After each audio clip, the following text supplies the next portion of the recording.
একজন নির্যাতিত আপনার বিচার প্রার্থী হিসাবে আপনি যদি অনুমতি দেন তাহলে আমি কিছু কথা বলতে পারি 2 মিনিট। মাননীয় হুজুর আদালত, আপনার এই চেয়ার অত্যন্ত পবিত্র চেয়ার। আল্লাহ তাআলার আরশে আজিমের পরেই আপনাদের এই চেয়ারের মর্যাদা। আমরা মুসলমান হিসাবে খানায়ে কাবাতে প্রতিদিন আল্লাহ তাআলা লক্ষ লক্ষ রহমত নাজিল করেন।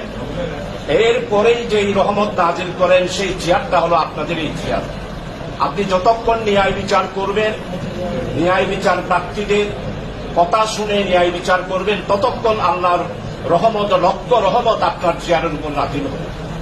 এই পবিত্র চেয়ারে আপনি বসেছেন।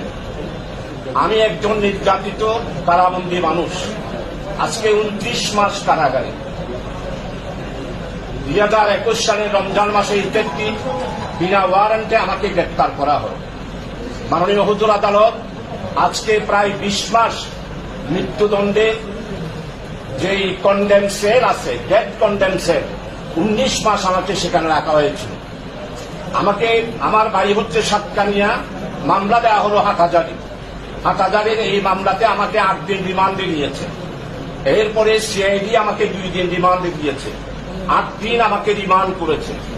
এই সব কিছুর পরেই আইনি প্রক্রিয়ার পর আমাকে 20 মাসের মধ্যেই আমাকে মহামান্য হাইকোর্ট এবং মহামান্য অ্যাপিলেট ডিভিশনের ফুল বেঞ্চ আমাকে প্রত্যেকটা মামলায় আমাকে জামিন দিয়েছে। জামিন পাওয়ার পরে আমি জেল গেটে আসি, আবার আমাকে পুনরায় মামলা দিয়ে আবার জেলে ঢুকানো হয়। এরপরে মাননীয় আদালত সর্বশেষ আজকে 30 মাসের মধ্যে আমি যে 20 মাস কন্ডেম সেলে থাকলাম, এটা সংবিধান কোনোদিন অ্যালাউ করে না। আমি 2 বারের পার্লামেন্ট মেম্বার, বাংলাদেশ হাউস কমিটির মধ্যে ইন্ডিয়ার লোকসভার হাউস কাউন্সিল, ব্রিটিশ কাউন্সিলের যে 1 নম্বর কমিটি থাকে, ঠিক সেই রকম একটা কমিটি বাংলাদেশ সংসদীয় কমিটি। সেই 1 নম্বর কমিটিতে আমি দীর্ঘ 5 বছর দায়িত্ব পালন করেছি। জেল ভিজিটেটর হিসাবে 2 বার দায়িত্ব পালন করেছি। প্যানেল স্পিকার হিসাবে 3 বার নির্বাচিত হয়েছি। 1991 থেকে 96 প্যানেল স্পিকার ছিলাম। 2001 থেকে 2006 সালে ব্যারিস্টার জমিরুদ্দিন সরকার এবং ব্যারিস্টার আব্দুর রাজ্জাক সাহেব মাননীয় স্পিকারের নেতৃত্বে 2 বার প্যানেল স্পিকার ছিলাম। মাননীয় হুজুর আদালত, আপনার সমিতিতে আজকে আবেদন করতে চাই, সুপ্রিম কোর্টের আদেশ বড় না পুলিশ বিভাগের ডান্ডা বড়? আজকে সেটাই আপনাকে প্রমাণ করতে হবে। মৌলানা আবুল কালাম আজাদ কংগ্রেসের ইন্ডিয়ার নেতা ছিলেন, ওনাকে গ্রেপ্তার করা হয়েছিল। জেলখানা থেকে পুনরায় গ্রেপ্তার করার পর যখন কারাগারে দেওয়া হলো, তখন মহামান্য দিল্লির সুপ্রিম কোর্ট 1 ঘন্টার ভিতর মাননীয় মৌলানা আবুল কালাম আজাদ কংগ্রেসের সেক্রেটারি ব্রিটিশের সেই শাসন আমলে তাকে আর গ্রেপ্তার করতে দেয় নাই। সেই নজির রয়েছে। আফ্রিকাতেও এইরকম অনেক কোর্টের নজির আমাদের মাননীয় আইন বিভাগের সভাপতি, আইনজীবীর সভাপতি শেখ আপনার কাছে উল্লেখ করেছেন। অনেক নজির রয়েছে। আজকে আমি এই 28 মাস জেল কাটার পর, 20 মাস কন্ডম ছেলে থাকার পর মাননীয় সুপ্রিম কোর্ট আমাকে শ্রেণীপ্রাপ্ত করে আদেশ দিয়েছেন। সেই আদেশের পরিপ্রেক্ষিতেই আমি এখন শ্রেণীপ্রাপ্ত একজন আসামি হিসাবে কারাগারের মধ্যে জীবনযাপন করছি। আজকে বিচার বিভাগের স্বাধীনতার জন্য বক্তব্য রেখেছি।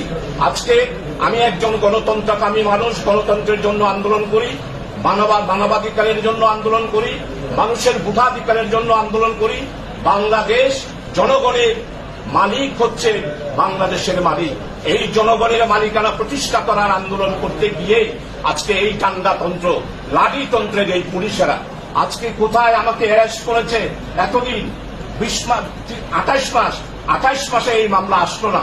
28 মাস পর আমি যখন মাননীয় সুপ্রিম কোর্ট আমাকে যে আদেশ দিয়েছে, সংবিধানের 31, 32, 33, 36 প্রত্যেকটা ফান্ডামেন্টাল রাইটস সংবিধান করে মাননীয় হুজুর আদালত আপনি দেখতে পারেন, সেখানে আমাদের অধিকার রয়েছে। তাই আপনার নিকট আবেদন, আপনি একটি দৃষ্টান্ত স্থাপন করবেন, দিল্লির হাইকোর্টের মধ্যে একটা দৃষ্টান্ত স্থাপন করবেন। মৌলানা আবুল কালাম আজাদকে যেইভাবে রিঅ্যারেস্ট করার পর মুক্তি দিয়েছে, আপনিও আমাকে আজকে তাদের এই অ্যারেস্টের বিরুদ্ধে আমাকে মুক্তি দেবেন এই আশা করে, এই আবেদন করে, হাম্বেল সাজেশন দিয়ে, রিকোয়েস্ট করে আমার নিবেদন আমি শেষ করছি।